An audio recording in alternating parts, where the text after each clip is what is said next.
The thunder of hooves against dry earth announced Nolan Mackintosh's arrival to Caldwell, Idaho, long before his silhouette appeared on the horizon, a dark figure against the bleeding sunset of 1876. Dust clung to his denim and leather as he guided his chestnut stallion toward the only town for miles, a place where he hoped to find work, whiskey, and perhaps a few nights of dreamless sleep, a rare commodity for a man with his past.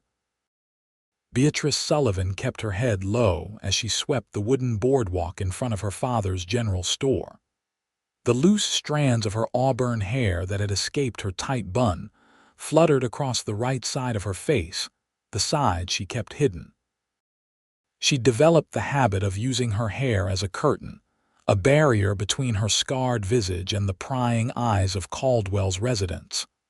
The cruel whispers had dulled over the years, but they never truly stopped. "Beatrice, come inside. Storm's brewing," her father called from the doorway, his weathered face creased with familiar concern. She nodded silently and gathered her broom, keeping her face angled away from the street as a rider approached. Just another traveler who'd stare, or worse, recoil in horror once they caught sight of her disfigurement.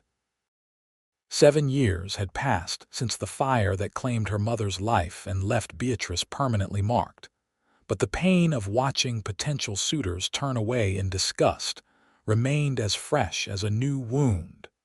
Nolan noticed the woman with the broom as he rode closer to the general store. Something in the careful way she moved, the deliberate angle of her head, stirred his curiosity. He'd seen that kind of movement before, a person trying to disappear while standing in plain sight.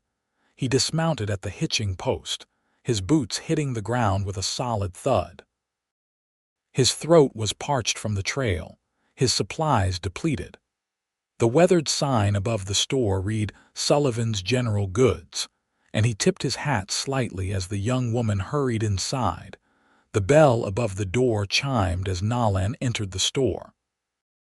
The rich scents of coffee, leather, and tobacco greeted him, along with the suspicious gaze of a stout man behind the counter. "Afternoon," Nolan offered with a nod. "Just rode in. Need supplies and perhaps news of any ranch work in the area." Thomas Sullivan studied the newcomer. Tall and broad-shouldered, with intelligent gray eyes that didn't waver, he looked capable enough. His clothes were dusty but decent, his gun worn but well-maintained, signs of a man who took care of his possessions. "Might be the Carson place needs hands for the season," Thomas answered. 4 miles west of town. My girl can get your supplies together while you write your list." At the mention of "my girl," Beatrice emerged from the back room, ledger in hand, her face still partially concealed by her hair. She placed the book on the counter and kept her eyes lowered. "Beatrice will help you," Thomas said, then turned to his daughter. "I'm heading over to discuss that feed order with Miller. Back in an hour." As her father left, Beatrice finally looked up, meeting the stranger's gaze briefly before turning so her right side was angled away. "What supplies do you need, sir?" Nolan felt a jolt of recognition, not of her face, but of her pain. He'd worn that same guarded expression after returning from the war, when his nightmares made him feel like a monster among men. "Coffee, salt pork, beans," he began, watching as she moved efficiently around the store. "Ammunition for a Colt peacemaker. Tobacco if you've got it." As she reached for the coffee on a high shelf, her hair shifted, briefly revealing what she tried so desperately to hide, a network of scars that traced from her right temple down to her jaw, puckered and pink against her otherwise fair skin. She quickly adjusted her hair and turned away, placing the coffee on the counter with trembling hands. Nolan said nothing, made no gesture of surprise or revulsion. Instead, he continued with his list as if nothing had happened. "Oats for my horse. Been riding hard for 3 days."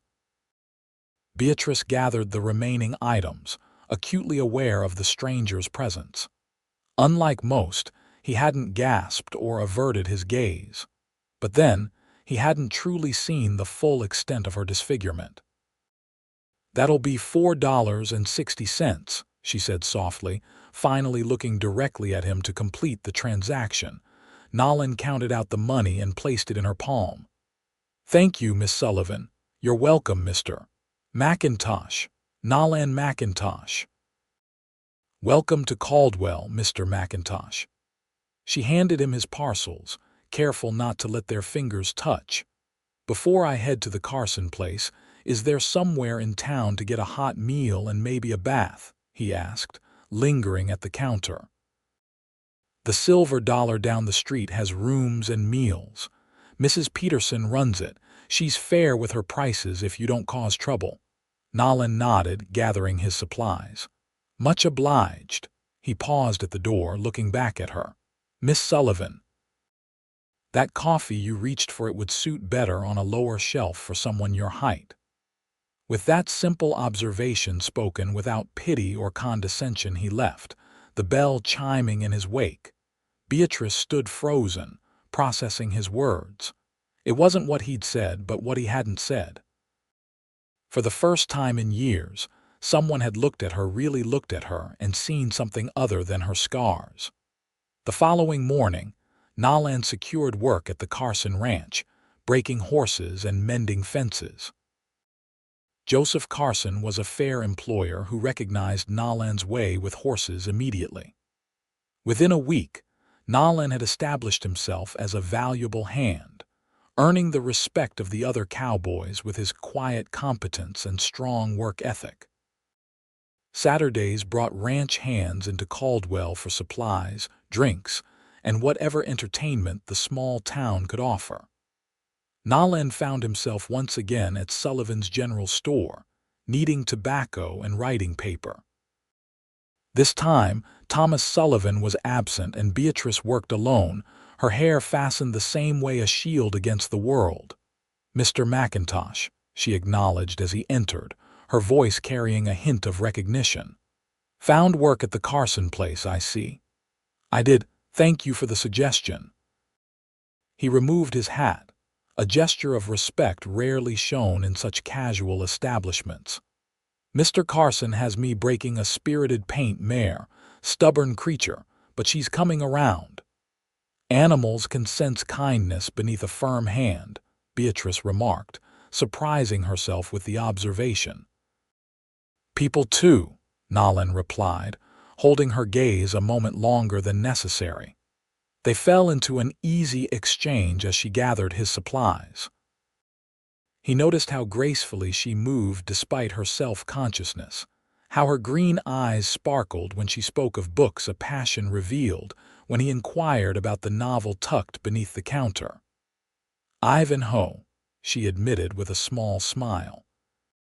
"Father says it's impractical for a woman to read such things, but Mrs. Peterson loans me her books." "My mother taught literature before she married," Nolan shared, unexpected warmth coloring his tone. "Had our cabin filled with books. Said stories were as necessary as bread." This glimpse into his past intrigued Beatrice. Most cowboys passing through Caldwell shared little beyond tall tales and boasts. "Where is home for you, Mr. Mackintosh?" "Nowhere lately. Originally Colorado, after the war." He trailed off, his expression clouding. "Haven't found a place that feels like home since." "The war." That explained the shadows in his eyes, the watchful way he carried himself. Beatrice had seen that look in other men who'd fought the ones who came back different, carrying invisible wounds. Their conversation was interrupted by the arrival of 3 local men, already half drunk despite the early hour. The loudest of them, Seth Harker, son of a wealthy rancher, leaned against the counter with practiced arrogance. "Well, if it ain't the Beauty and the Beast all in one," he drawled, his words slurring. "Gimme a pound of coffee, Scarface." Beatrice tensed but maintained her composure, moving to fetch the coffee without acknowledging the cruel nickname. Nolan straightened, his relaxed demeanor vanishing. "The lady's name is Miss Sullivan," he said quietly, each word carrying the weight of a warning. Seth turned, sizing up the unfamiliar cowboy. "Ain't no lady, mister. Just damaged goods no man in his right mind would touch." Before he could continue, Nolan's hand shot out, gripping Seth's shirt collar. "Apologize to the lady." "Let go of me, you son of a—" "I said apologize." Nolan's voice remained even, but his eyes had hardened to steel. Seth's friend stepped forward, but Nolan's free hand moved to rest casually on his holstered revolver. The gesture was enough to give them pause. "Sorry, Miss Sullivan," Seth finally muttered, eyes burning with humiliation. Nolan released him with a slight push. "Now take your business elsewhere today." After a tense moment, Seth and his friends retreated, muttering threats as the door slammed behind them. Beatrice stood frozen, coffee tin clutched in her hands. "You shouldn't have done that," she whispered, eyes wide. "Seth's father owns half the county.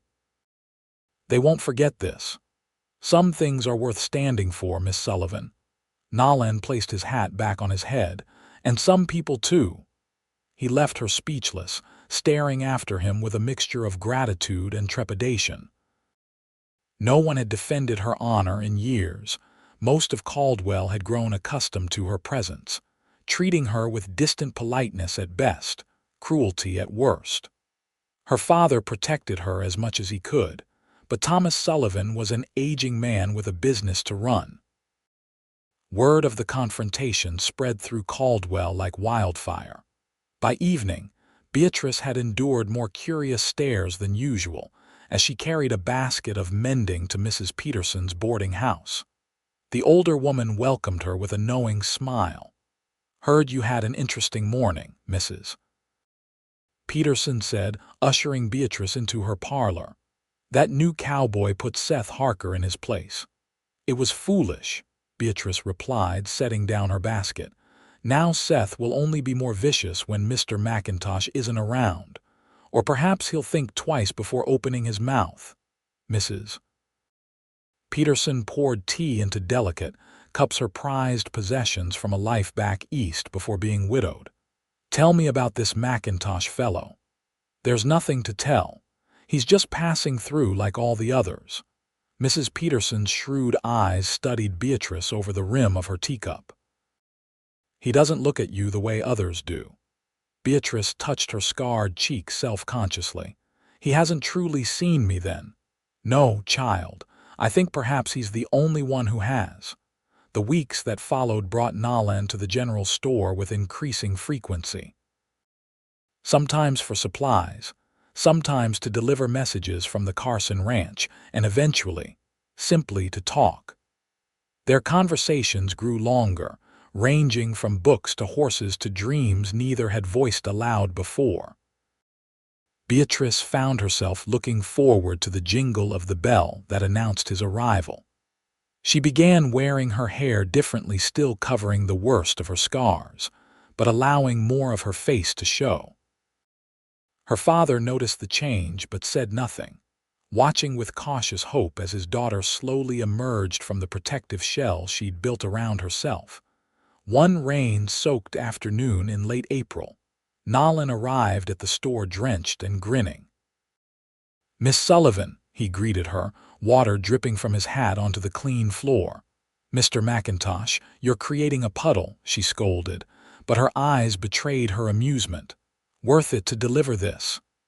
He pulled a parcel wrapped in oilcloth from inside his jacket. "Rode into Boys yesterday. Found something you might enjoy." Curious, Beatrice unwrapped the package to reveal a copy of Jane Eyre. Her fingers traced the embossed title with reverence. "How did you know? You mentioned wanting to read it when we discussed Idaho." He shrugged as if it were nothing, but his eyes watched her reaction carefully. "Thank you," she whispered, clutching the book to her chest. "I can't accept such a gift, but you can and you will," he interrupted gently. "Consider it repayment for all the conversations that have made Caldwell feel less lonely." Thomas Sullivan chose that moment to emerge from the storeroom, eyebrows rising at the sight of the soaked cowboy and his daughter's flushed cheeks. "Mackintosh," he acknowledged with a nod. "Carson keeping you busy?" "Yes, sir. Breaking horses keeps a man humble." Nolan straightened respectfully. "Just dropping off some information about an order of fence posts Mr. Carson wanted to discuss with you." As the men talked business, Beatrice carefully placed the book beneath the counter, her heart racing with an unfamiliar emotion. Hope, perhaps, or something more dangerous. Later that evening, as she prepared for bed in the small room above the store, Beatrice studied her reflection in the mirror, something she typically avoided. The scars looked less angry in the soft lamplight, but they remained a stark reminder of the night that had defined her adult life. 7 years ago, at 18, she'd rushed back into their burning home to save her mother, only to fail. The falling beam that scarred her face had knocked her unconscious. A neighbor had pulled her out, but it was too late for her mother. The physical pain had eventually subsided, but the other wounds, the pitying glances, the withdrawn marriage proposals, the whispers that followed her through town, those never healed. Until recently, when a quiet cowboy with watchful eyes had looked at her and seen something else entirely.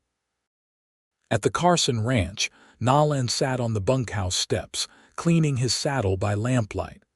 The other hands were playing cards inside, their raucous laughter occasionally breaking the evening quiet. "Mackintosh," Joseph Carson called, approaching from the main house. "Got a moment?" Nolan set aside his work. "Yes, sir." Carson, a weather-beaten man in his 50s, sat beside him with a grunt. "Hear you've been spending time at Sullivan's store." Nolan remained silent, waiting. "Thomas Sullivan's a good man. Lost his wife in that fire years back. Nearly lost his daughter, too." Carson pulled out a pipe and packed it methodically. "Town wasn't kind to that girl afterward. Some folks are superstitious, think scars like that are bad omens. Others just can't see past appearances." "With respect, Mr. Carson, what are you getting at?" Carson lit his pipe, puffing until the tobacco glowed red in the darkness. "Just want to know your intentions. Beatrice has had enough heartache." "My intentions are honorable," Nolan replied simply. Carson studied him through a cloud of smoke. "You planning to stay in Caldwell, or is this another stop on your wanderings?"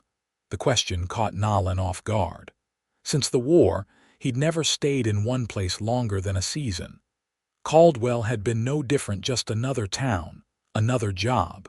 But something had shifted these past weeks. The prospect of riding on held less appeal than it once had. "I haven't decided," he admitted finally. Carson nodded as if this confirmed something. "Well, decide soon.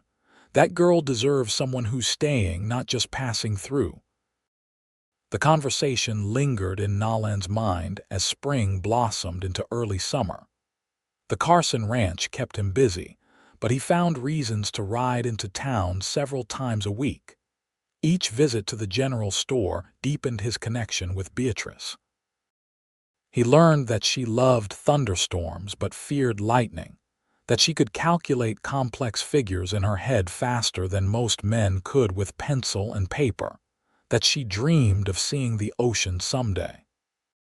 She, in turn, discovered that he had fought for the Union, that he wrote poetry he never showed anyone, that he'd been teaching himself to read Spanish from a tattered dictionary, and that he hadn't returned to his family's homestead in Colorado since receiving news of his brother's death 2 years prior. One sweltering June afternoon, Nolan entered the store to find Thomas behind the counter instead of Beatrice. "She's delivering a package to the church," Thomas explained, noting Nolan's questioning look. "Reverend's wife is organizing a social." Nolan nodded, purchasing his tobacco without the usual conversation, and headed back outside. He spotted Beatrice halfway down the street, her blue skirt swaying as she walked. Without conscious decision, he followed, catching up to her near the small white church at the edge of town. "Mr. Mackintosh," she said, surprised to see him away from the store. "Is something wrong?" "Nothing at all. Thought I might walk with you if that's acceptable." A small smile played at her lips. "Very acceptable." They walked in comfortable silence until they reached the churchyard. Beatrice handed over her package to Mrs. Evans, the Reverend's wife, who gave Nolan a speculative glance before disappearing inside. "Would you care to walk a bit longer?" Nolan asked, offering his arm in a gesture that made Beatrice's heart flutter. "It's a fine day, despite the heat." She hesitated only briefly before placing her hand in the crook of his elbow. "I'd like that." They strolled toward the creek that ran behind the church, following a worn path through cottonwood trees. The water gurgled pleasantly, providing relief from the summer heat. "I've been thinking," Nolan began, uncharacteristically hesitant. "Mr. Carson has offered me a permanent position as his foreman. His current man is moving to Oregon in the fall." Beatrice's steps faltered. "You're considering staying in Caldwell?" "I am." He guided her to a fallen log near the water's edge where they could sit.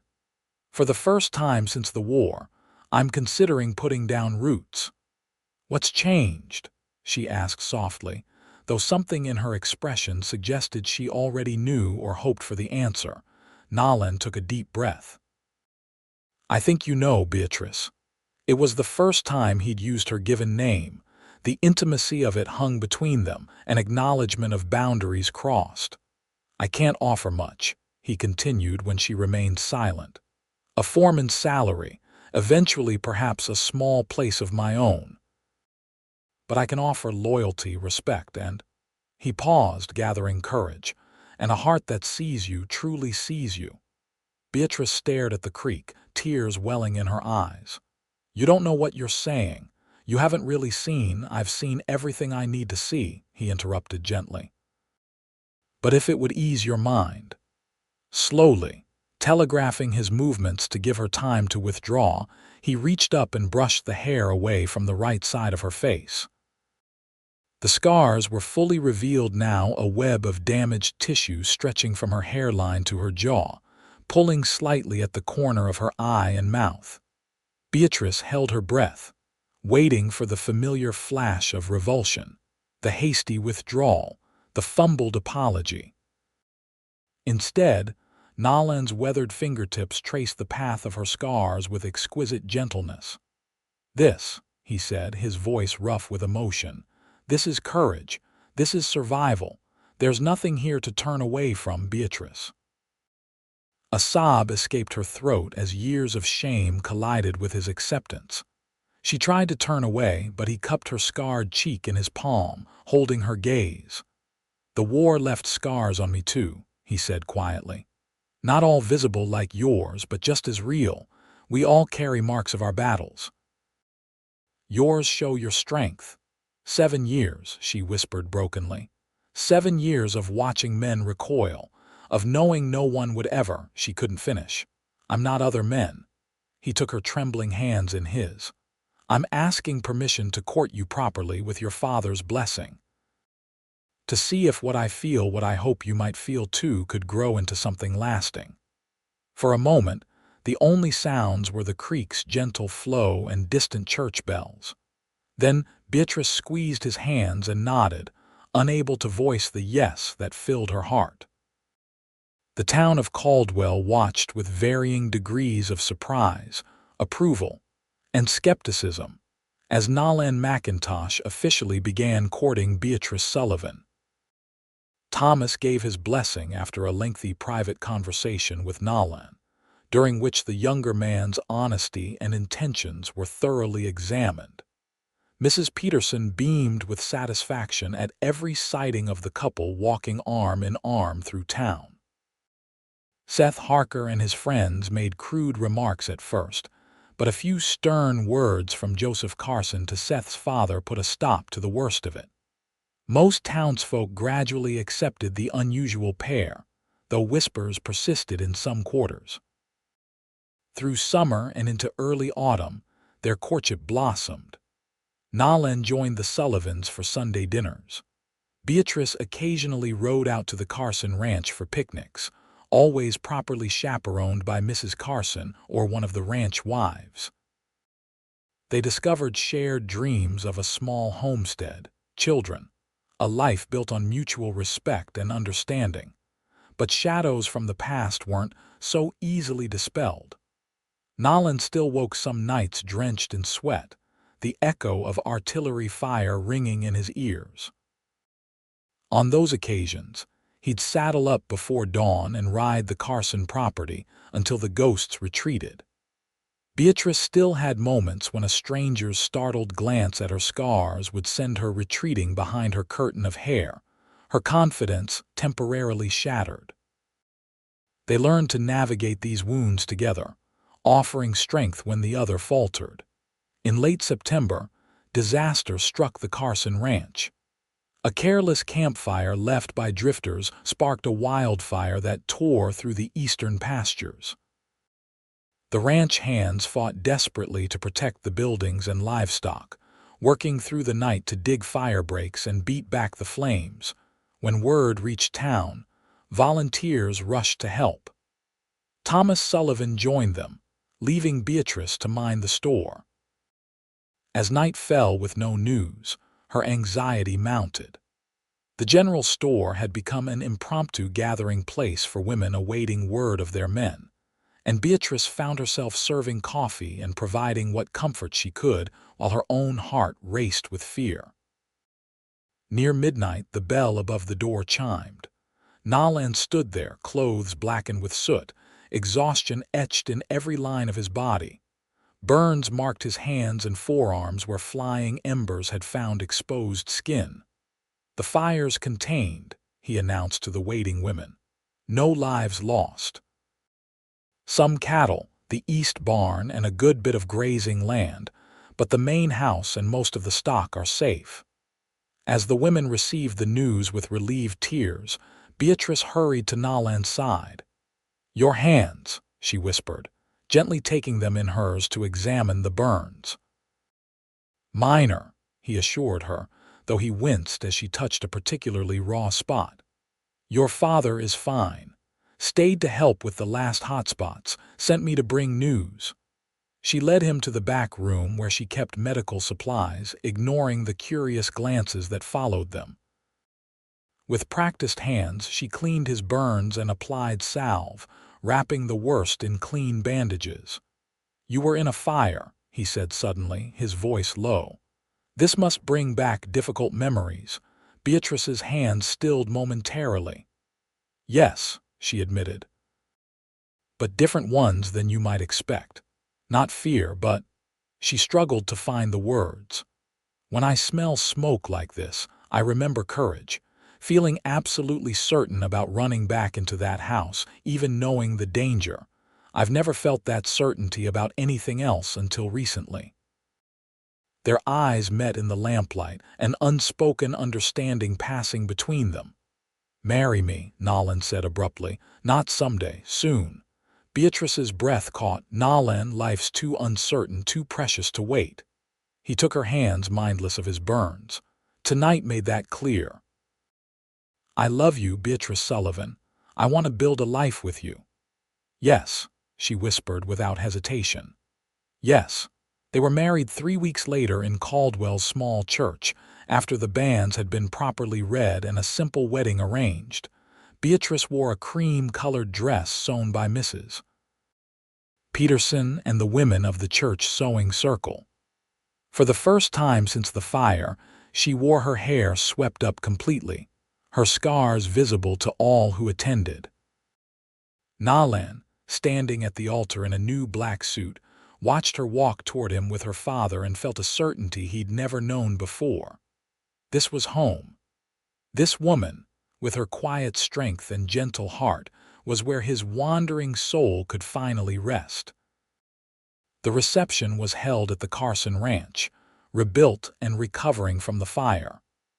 The community came together to celebrate, even those who had once whispered behind Beatrice's back. They brought gifts, food, and genuine well wishes for the couple who had shown them all that love could see beyond the surface. As twilight fell, Nolan led his bride away from the celebration to a quiet spot overlooking the valley. In the distance, their future waited a small cabin on 10 acres of land that Joseph Carson had sold to Nolan at a generous price, a wedding gift of sorts to his valued foreman. "Mrs. Mackintosh," Nolan said softly, testing the name on his tongue. "Are you happy?" Beatrice turned to him, her face open and unguarded in the fading light. "Happier than I ever believed possible." He traced the path of her scars with gentle fingertips, a gesture that had become an expression of love between them. "You're beautiful," he whispered. "Every part of you." "And you," she replied, placing her hand over his heart. "See me as no one else ever has." Under the vast Idaho sky, they sealed their vows with a kiss not their first, but significant in its promise of all the days to come. Days that would bring joy and sorrow, challenges and triumphs, but always faced together. Winter settled over Caldwell with a blanket of snow and bitter winds. The newlyweds found warmth in their small cabin and in each other. Nolan continued working at the Carson Ranch, while Beatrice divided her time between helping her father at the store and making their house a home. They read together in the evenings by lamplight, Nolan sometimes stumbling over difficult words, Beatrice patiently helping without condescension. Their first Christmas as husband and wife was marked by simple gifts and profound gratitude. Nolan gifted Beatrice a silver hand mirror, a deliberate choice that acknowledged her growing comfort with her appearance. She presented him with a leather-bound journal for the poetry he'd finally begun to share with her. January brought heavy snows that isolated their cabin for nearly a week.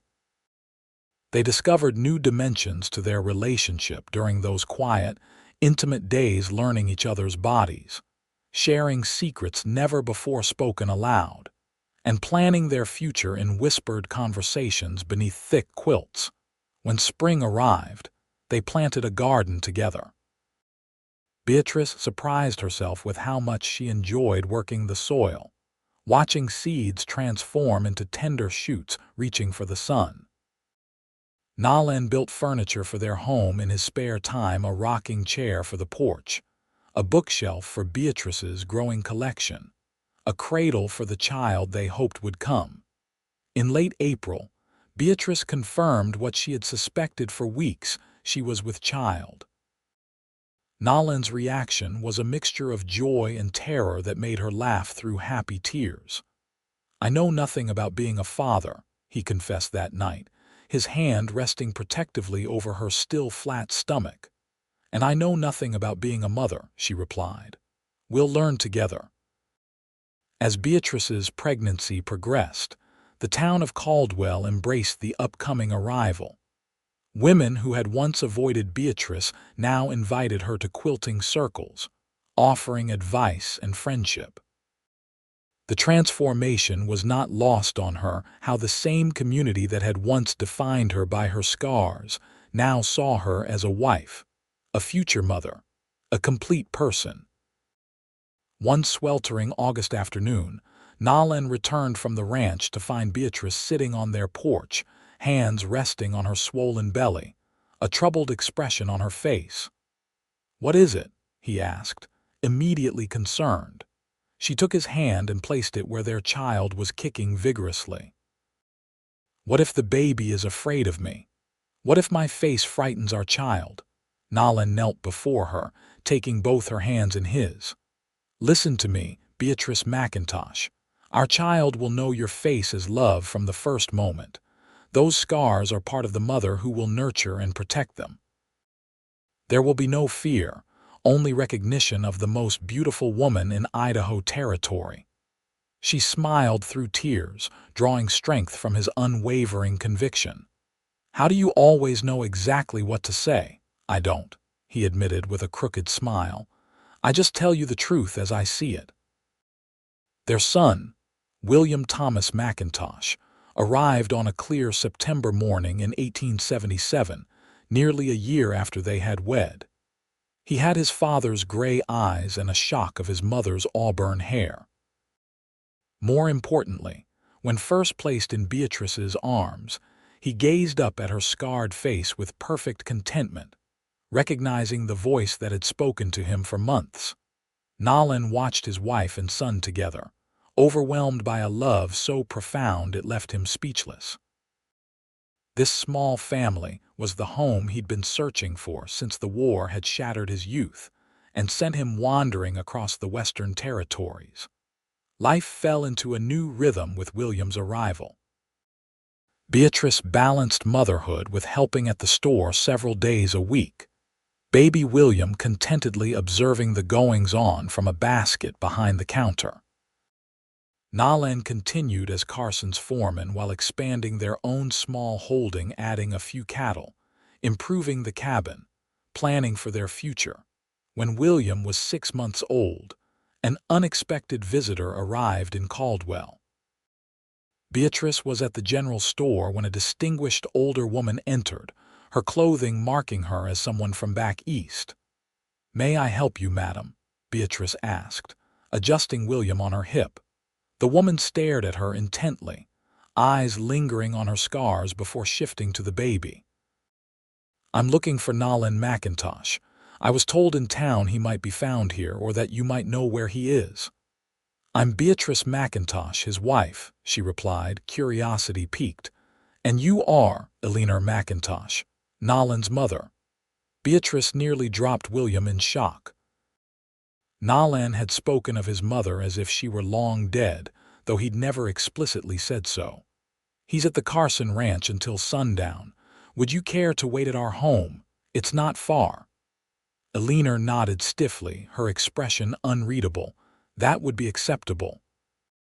The walk to their cabin was awkward, filled with Eleanor's polite but probing questions about their marriage, William's birth, and life in Caldwell. Beatrice answered honestly while trying to understand this unexpected development. Nolan had described a loving mother who read him stories and encouraged his education, not this formal, somewhat cold woman. At the cabin, Beatrice prepared tea while Eleanor examined the modest home with a critical eye. When William began to fuss, Eleanor surprised Beatrice by offering to hold him.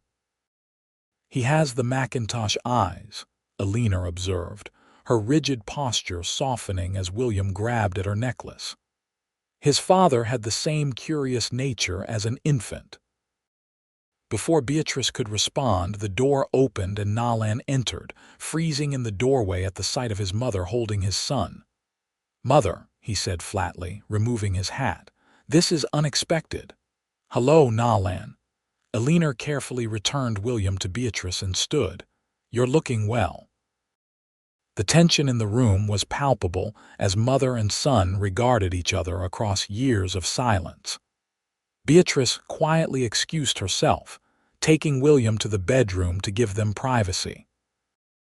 Through the thin walls, she heard their conversation unfold, Eleanor explaining she'd finally tracked Nolan down after years of letters returned unopened. Nolan's terse responses gradually giving way to genuine questions. The death of his brother Michael had driven a wedge between them, Nolan blaming his mother for sending Michael to a prestigious Eastern college where he'd contracted the tuberculosis that killed him. "I came to make peace," Eleanor finally said, her composed voice cracking. "I'm growing old, Nolan. I couldn't bear to leave this world with things unsettled between us." When Beatrice returned to the main room an hour later, she found mother and son sitting closer together, old photographs spread on the table between them. "Beatrice," Nolan said, reaching for her hand. "Mother will be staying with us for a while if that's agreeable." "Of course," she replied without hesitation. "Family is always welcome here." Eleanor's visit, initially planned for a few days, stretched into weeks as she bonded with her grandson and gradually rebuilt her relationship with her son. More surprisingly, She and Beatrice developed a genuine friendship. Alina taught Beatrice family recipes and shared stories of Nolan's childhood, while Beatrice introduced her mother-in-law to the realities of frontier life. "He looks at you the way his father looked at me," Alina confided one evening as they watched Nolan chop wood in the yard, William crawling at his feet. "Complete devotion. I wasn't sure what to expect when I found him, but I never imagined he'd have found such happiness." "I'm the fortunate one," Beatrice replied softly. "Few women with my appearance ever find what I have." Alina studied her thoughtfully. "May I speak plainly? Please do." "When I first saw you, I was startled by your scars, not because they diminished your beauty, but because they reminded me of my husband's cousin. He was burned pulling children from a schoolhouse fire." Alina's eyes grew distant with memory. "He was a hero who could never see his own worth afterward. I see none of that self-doubt in you." "It wasn't always so," Beatrice admitted. "Before Nolan, I defined myself by what I'd lost, by how others saw me. And now I see myself through his eyes and through William's as someone worthy of love, scars and all." Alina nodded approvingly. "That's as it should be."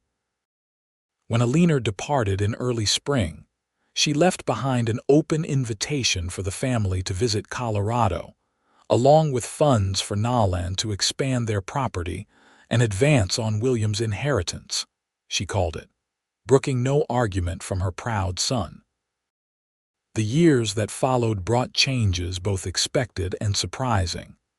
With Alina's financial help and Nolan's hard work, their small homestead flourished.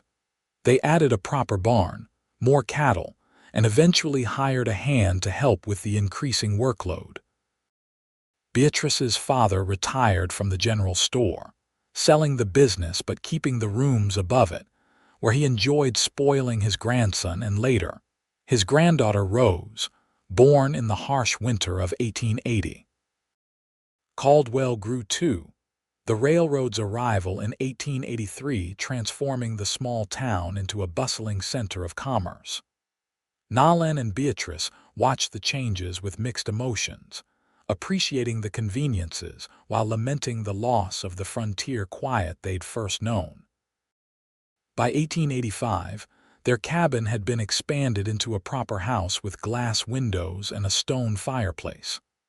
William, at 8, was a thoughtful boy who loved books as much as horseback riding.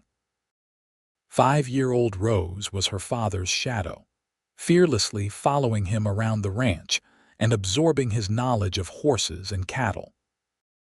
One crisp autumn day, as the family prepared for the harvest festival in town, an unexpected visitor arrived. Seth Harker, now the owner of his father's substantial ranch following the elder Harker's passing.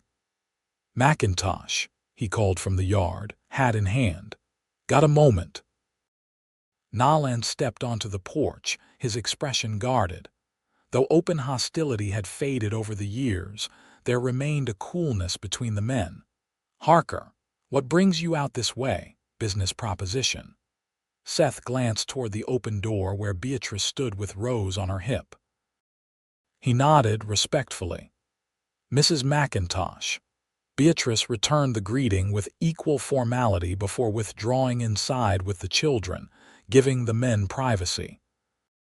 Seth's proposal was straightforward. He wanted to purchase breeding stock from Nolan's herd, which had developed a reputation for hardiness and quality. The negotiation was brief but fair, and as they concluded their business, an awkward silence fell between them. "Your boy starts school soon?" Seth finally asked, gesturing toward the house. "Next year," Nolan replied. "He's a quick learner, already reading better than I did at twice his age." Seth nodded, then cleared his throat uncomfortably. "Look, Mackintosh, I've been meaning to say what happened years back. The things I said about your wife, water under the bridge," Nolan interrupted, not wanting to revisit those painful early days. "No, it needs saying." Seth met his eyes directly. I was wrong, dead wrong. What you two have built here." He gestured to the prosperous homestead around them. "It's something to be proud of, and she's a fine woman who didn't deserve my cruelty." The simple apology, delivered years after the hurt, nonetheless carried weight. Nolan extended his hand, which Seth shook firmly.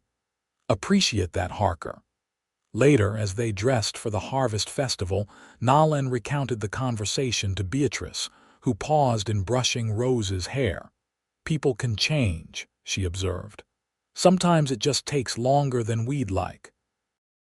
At the festival, Beatrice watched her children participate in games and races, her husband engaged in conversation with other ranchers. A decade ago, she'd hidden in the shadows of such gatherings, painfully aware of every glance and whisper. Now she moved with confidence through the crowd, exchanging recipes with other wives, accepting compliments on Rose's dress that she'd sewn herself. When Mrs. Evans, the Reverend's wife, asked if she would consider teaching piano to the church children, having discovered Beatrice's musical ability during a recent service, she accepted without hesitation. The woman who had once defined herself by what she lacked was now known for what she offered to her community: kindness, intelligence, and steady grace. That evening, as they prepared for bed, Nolan watched his wife brush out her hair, no longer a shield, but simply a beautiful feature among many. "Penny for your thoughts," Beatrice said, catching his reflection in the mirror. "Just thinking about that day by the creek," he replied, moving to stand behind her. "When I asked to court you, remember what I said about your scars?" She nodded, meeting his eyes in the glass. "That they showed courage, survival." "I meant it then," he said, bending to kiss the top of her head. "But I understand it better now, having watched you these past years. True courage isn't just surviving the fire, Beatrice. It's building something beautiful from the ashes." She turned to face him, cupping his weathered cheek in her palm. "We built it together, and we're not finished yet." Indeed, their story continued to unfold in ways neither could have imagined when they first met in a dusty general store. They weathered droughts that threatened their livelihood, celebrated William's academic achievements and Rose's fearless spirit, mourned Thomas Sullivan's passing, and welcomed Nolan's mother for extended visits that enriched all their lives. When a schoolteacher arrived in Caldwell in 1890, a young woman with a twisted foot who faced her own share of sidelong glances, it was Beatrice who first welcomed her, showing by example that limitations existed primarily in the minds of others.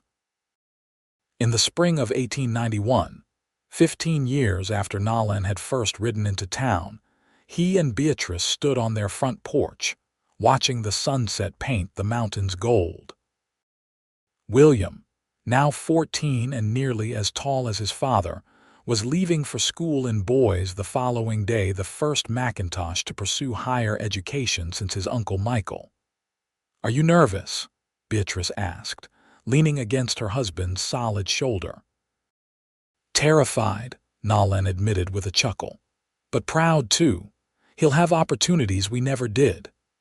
"And Rose will likely follow him in a few years," Beatrice mused, watching their daughter exercise her pony in the paddock, her auburn braids flying behind her.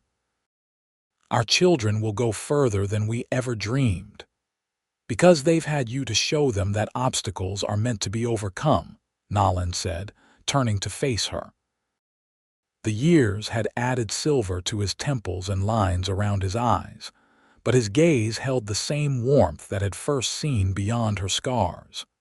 Beatrice smiled, no longer self-conscious about the way the expression pulled at her scarred cheek.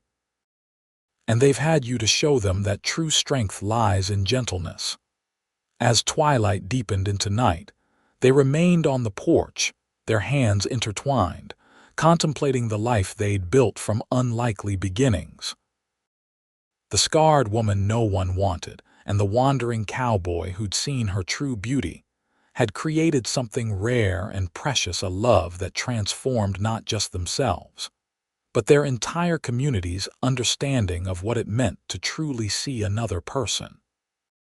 In the years that followed, that legacy continued.